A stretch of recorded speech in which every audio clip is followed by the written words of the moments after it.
It's 1:30 a.m. on a Monday, and a man is hunting for a mate. Someone independent and adventurous, but not too independent and adventurous. She must know all his deepest, darkest flaws, yet fully accept him for who he is, but also inspire him to be a better man. Furthermore, she had to have full lips and a fat ass that was almost impossible to have with her slender figure. All this had to be natural. He liked none of that fake shit. Digitally, he had an endless supply of women at his fingertips, although in reality there were none. None whose criteria he matched if they matched his. So he remained alone, searching deep into the night with smoldering frustration fueled by wildering eternal hope. This was an ordinary morning in the year 2025. When the history books are written, they will most likely focus on all of these guys, but their stories wouldn't capture how it felt like to be alive in the 2020s. It wouldn't capture how easy it was to voice your opinion, but how difficult it was to get heard, how the entire world seemed at your fingertips, but everything worth having was just out of reach. That's why history should never forget about him, or her, or him. As nobodies who never seemed to achieve anything, but without whom no achievement would be possible. As nobodies seemingly living inconsequentially in the background, but whose lives secretly moved the world.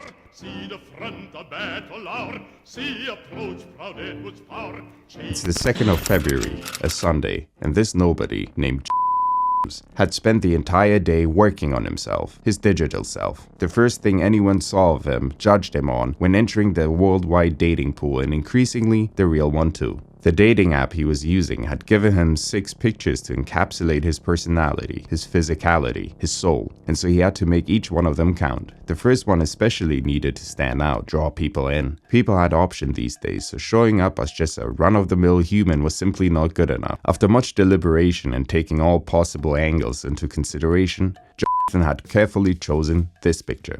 Then this, then that, then that, then this. Fun, interesting, versatile, and not trying too hard. That's what he thought they showed of him, and that's exactly how he wanted the world to see him. Although that's not at all how he felt like, but that's how he wanted to feel, so surely that had to be just as important. Next up were the profile prompts, a series of guided statements that are intended to playfully reveal one's personality. Jonathan had carefully sifted through the prompts and tried to find the right balance between chilled out and funny, but also intellectual. Again, without trying too hard. The first prompt he picked was looking for, and his thoughtfully crafted answer was.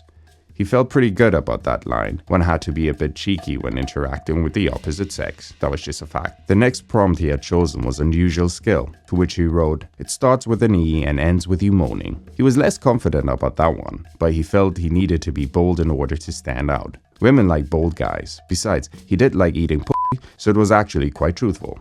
His final prompt was, "My favorite fact is that otters hold hands when they sleep in water to prevent them from drifting apart." This he thought showed his softer side, and so was perfect to even out his profile. He had been sitting there for about 5 hours now, working diligently with his TV playing the Grammy Awards loudly in the background. But he had barely heard any of it. Beyonce had won Best Album, but Jonathan didn't notice, and didn't know any of her songs on that album anyway, or the fact that she had even released an album. And he knew even less about the other artists performing that night. To him, they all seemed like lesser, half-baked copies of the musicians he had grown up with. Whatever happened to the Timberlands and Timberlakes, the Nellies of the world? He let out a cross between a sigh and a yawn, then switched the TV off, utterly content with the day's work and excited about all the replies he would be receiving in the morning. It had been 3 days and he had barely received any matches. In fact, he had received no matches. The only women that responded to him were women he hadn't liked or even tried to match with in the first place. Just a bunch of randoms who had lazily liked one of his pictures, and that's it. Only a single one had actually taken the time to write out a response to his second prompt, and it read, "You can suck my pussy all night long, lover boy." Crude filth, he thought, and tossed his phone to the side, feeling utterly depressed. And what had made the morning even more depressing was the announcement that Irv Gotti had died. He had been Ja Rule's producer or label executive, or Jonathan wasn't quite sure what Irv did, but Ja had mentioned him in many of his songs, and so Jonathan felt a nostalgic connection to that name. Time was flying, eras were ending, and people were dying. Jonathan had imagined his life to be so much more. Growing up, he and his mother had spent countless lazy afternoons fantasizing about all the things that lay ahead for him, all the things he could achieve once he was big enough, and they would laugh and imagine themselves happy in some not-too-distant future, happy enough to make their past struggles worth it. The future was now though, so now was the time to be happy and live a good life for her. Jonathan was back hacking away at his profile. He had swapped out all of his pictures and quickly replaced them without much deliberation this time. That's what people wanted, authenticity. None of that fake shit. He hated all that fake shit too. He applied the same strategy to his prompts. Looking for now became a cure for my depression, or at least someone to be happily depressed with. Unusual skill became crying at night. Fun fact, I'm really shit at this. He scrolled through the dating feed and liked about 20 pictures before he had reached his capacity for the day. If he wanted to look for any more potential matches, he would have to upgrade to a premium membership plan, which he couldn't afford this month. He tapped out the app and began scrolling on Reddit to busy his brain with something else. He saw news about another plane crash in America and something about their new president firing thousands of workers. Jonathan didn't follow politics and didn't understand any of it, and didn't care to understand any of it. He struggled enough with his own life, but nonetheless, posts like this still further depressed him, so he swiped it away and went back on the dating app to see if his new profile had resulted in any matches. It had not. He felt humiliated, vulnerable, and exposed, and wanted to delete his new profile immediately, but also knew he had to wait at least a day to give it a fair chance. Most people don't think about other people. His mother had always said to him, they just think about what other people think about them. Don't do that and you'll be fine. This was easier said than done, but he would try. He tried thinking about other people and not what other people thought about him. So he started thinking about his mother and immediately felt like crying. So he quickly switched on Warhammer 40,000, slaughtered the rest of the night away. Jonathan got a match. And she was gorgeous. Not exactly how he had imagined the love of his life to look like. A bit curvier, but he wasn't afraid of that. She still had a great body and eyes that screamed confidence. A don't f with me confidence. But underneath that was also real warmth. And her name was Georgina. A perfect name. She had responded to his I'm shit this prompt with a laugh crying emoji and replied with, let's be shit this together. His heart melted as he read the message for the 7th time, turning it over and over in his head, imagining her reading his message and taking time out of a busy day to message him back. He had been thinking of the best possible way to respond for a while now. He had already spent over half an hour writing, then deleting a response, but he couldn't wait much longer. She was waiting for his reply. Another 10 minutes of deliberation and he finally wrote back, deal. It's important not to seem too eager to the opposite sex, he thought. Being too keen is an automatic turn-off, meanwhile distance a powerful aphrodisiac. He confidently shut the app, then tried to convince himself that this wasn't such a big deal anyway, but caught himself constantly smiling throughout the day. He wanted to talk to someone about her, Georgina. He couldn't have hoped for a prettier name. Jonathan texted a friend from work to see if he was around for a pint at 7 that evening, but that friend didn't respond until 6:30 and only replied with, sorry, just seeing this, watching the Super Bowl later. He didn't make it clear whether this was something that Jonathan could join in on, so Jonathan spent the evening alone in front of the TV and wished he could call his mother. He still had her number saved in his phone and he was tempted to call it, but that would be stupid and pointless, and so he didn't, but he kept thinking of her anyway. Of her, but increasingly of Georgina too. It had been 24 hours since he had replied and still nothing. Jonathan was beginning to suspect that his message hadn't been clear enough. A girl like Georgina would get dozens of matches daily, and he hadn't even asked her a question to which she could easily respond to, so that meant he had created a higher barrier for her. With trembling fingers, he quickly typed out, so besides being shit at dating apps, how else do you spend your time? And pressed send.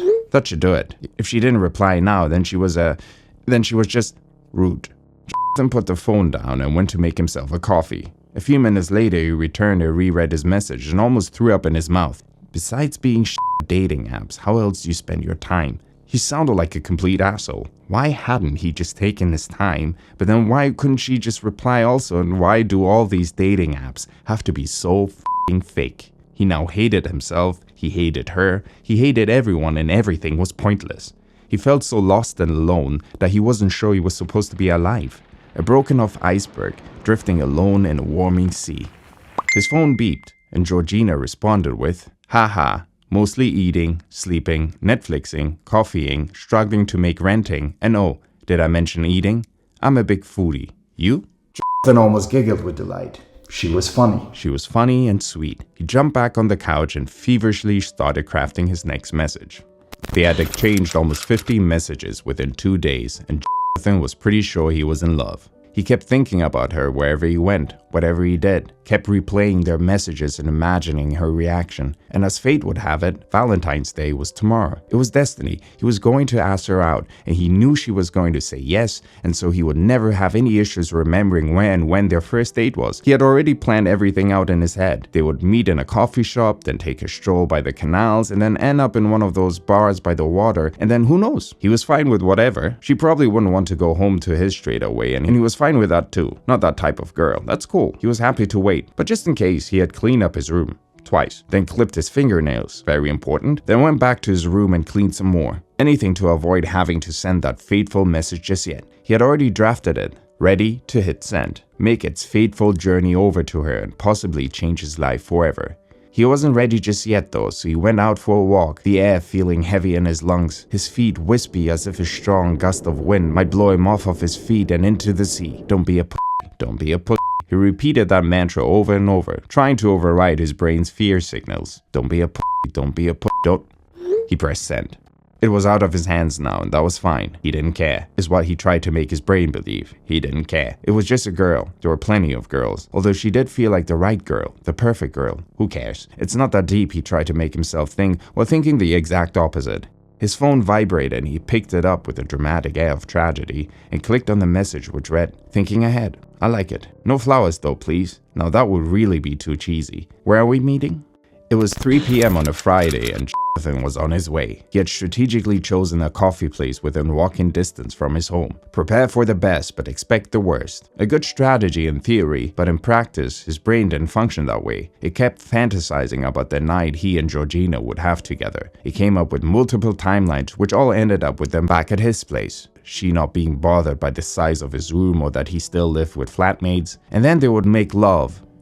In every one of these timelines, and she had a tremendous body and gladly did all the things he wanted to do, and enough of that. He was almost there, at the intersection of his dreams and reality, that surreal region where she would actually materialize in a few minutes from now.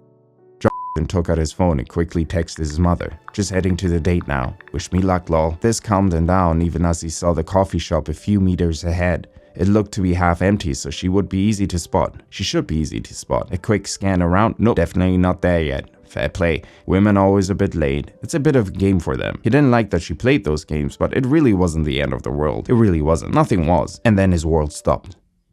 It couldn't be. It couldn't be her. He had been tricked, catfished, made a fool of. Then swang around and walked back with his head spinning. This couldn't be. He went on the dating app and looked at her profile. All the pictures were from a certain kind of angle, and the ones that showed more of her body were quite old, and she wore black a lot. He couldn't believe someone would do this. Why would anyone do this? Like, he wouldn't find out eventually. She was not only a liar, but a fool too. He hated her, and almost turned back to confront Georgina, but he felt too humiliated, so just blocked her profile and walked home defeated. What he didn't realize was that she had hidden her size to avoid the exact reaction that Jonathan had just had. Everything he felt on seeing her was the stuff of her worst nightmares, the stuff she imagined people thought of her when she felt at her most insecure. So just like an old man with a bad tooth refusing to see a dentist, she had tried postponing her plight for as long as possible, no matter how inevitable the confrontation was. But Jonathan didn't know any of this, and his imagination didn't reach deep enough inside himself to know he would act similarly if he were to wear a hareskin. So he stormed home feeling like the world had played a dirty trick on him. Dating wasn't so much a scam as a full-time job. He had reworked his profile once again and shot off 20 new messages to 20 new candidates, but this time he was even more picky about them. He would not compromise, especially now, waking up to the news of another plane having crashed in Canada, how flimsy all our lives were. No, he would not yield, and so found himself in a permanent standoff against reality. His mother had always told him he could achieve anything he put his mind to, but when she slowly died last year from pancreatic cancer, he couldn't do anything. All she ever wanted from him was to be happy, so all he ever wanted to do was to make her happy, by being happy, but he just didn't know how to be happy. Everything he wanted he couldn't get. Jonathan would have done anything for his mother, traded his life if it gave back more of hers. She was a much better person than he could ever hope to be, but the world hadn't recognized that, so he was the only thing left that could bring her acclaim. He could not fail, he had to find love. But what Jonathan didn't realize was that he had already found that true love which doesn't exist in fantasies, but only in sober reality, and realizes itself through everyday actions. They were both the love of each other's lives, but only one of them had realized that, and so one had died contently, while the other one was left behind chasing ghosts. It had been over a week and Jonathan had settled into a routine. Wake up, check his phone for matches, get ready for work, on his way to work look for more matches, come back home, check for matches, send a few roses, then call it a day. His success rate was low, but his work rate impeccable. The news broke that Gene Hackman had died and his wife's body was found next to him. Jonathan took that as a serendipitous sign that real love still existed, although he knew nothing about the reality of their life or the circumstances of their death. But Jonathan went on with his quest, undeterred and freshly inspired. His vision was out there, somewhere. Some people just have to kiss a lot of frogs to get to their Prince Charming. But then in turn, the frogs have to jump up and down relentlessly to get the chance of being kissed by a princess. And so his doom march went on into the next month. An impossible fantasy conjured up by his blindness to real love. But in a slightly altered life, this erroneous love would have inspired him to write sublime poetry. In a slightly different time, this fantasy would have driven him to discover new lands and deeper oceans. At the core, there was nothing separating him from the mad dreamers of history but circumstance, and so their life's achievements would be his, and his theirs. The end.